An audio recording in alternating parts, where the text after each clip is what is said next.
right, Pete. We know Everton have been interested in Ernest Nuama from Lyon in the summer. Did not come to fruition, unfortunately for them. They do need an attacker, no doubt. Might they try and go back to the well again in January and bring him to the club after the Friedkin takeover is finished?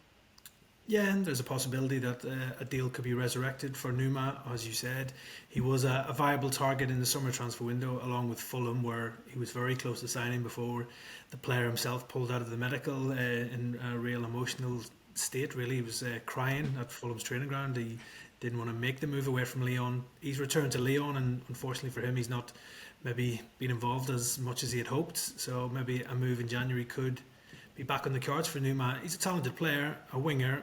Everton, as we know, we spoke previously on different podcasts, is we know they're after attacking players to reinforce Sean Dyche's squad. So Numa would tick a lot of boxes for them. And also, the positive for Everton is Lyon's financial situation. They're probably going to have to sanction a number of sales in January just to sort of solve their precarious financial situation, where if they don't bring in the money, they could be relegated to Liga 2 next season as well. I don't think that's going to happen, but yeah, Numa, obviously I think he was going for around £15 million in the summer transfer window.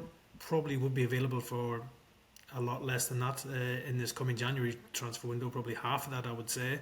But yeah, you've also got other interest, not just from Everton. Fulham are supposedly still keen on him despite the situation that happened at the training ground on deadline day in the summer, and also Crystal Palace, as we know, are in the market for wide attacking players as well. So I think if Numa is available in January, I think Everton and other clubs will be interested in him just because of Lyon's financial position, that he could be a bit of a bargain possibly.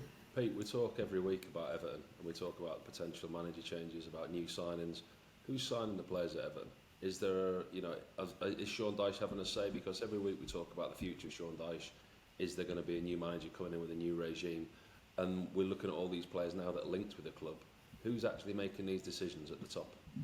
Yeah, I think it's Kevin Thelwell, the sporting director, still has the major say in it. I'm sure things will be run past Sean as well to see. Obviously, Sean is desperate for attacking players for that Everton team. Again, 14 points from their first 14 matches. He knows that he could do with a helping hand in the transfer window in January, especially in the attacking areas. We don't know what's going to happen until this freaking group takeover goes through. Will money be made available for Everton to go out and buy? But yeah, Kevin Thelwell obviously is still going about his work despite everyone at the club basically waiting for the takeover to happen. And I don't think a managerial change will happen straight away either. And the longer this drags on, Sean could still be Everton manager during that transfer window, and he will be looking some help from the recruitment team at Everton and the new owners to try and improve his squad. And Paul, Everton are also trying to tap into the market in Turkey for a potential attacker, looking at Barış Alper Yilmaz and Oguz Aydın, two names that they've actually gone to matches and scouted personally. We've seen Everton attack the Turkish striker market before with Cenk Tosun a few years ago. It's kind of been hit or miss. Are these the kind of players that, if Everton bring in, they'll feel can help them stay in the Premier League, or they need to go for someone a little bit more proven?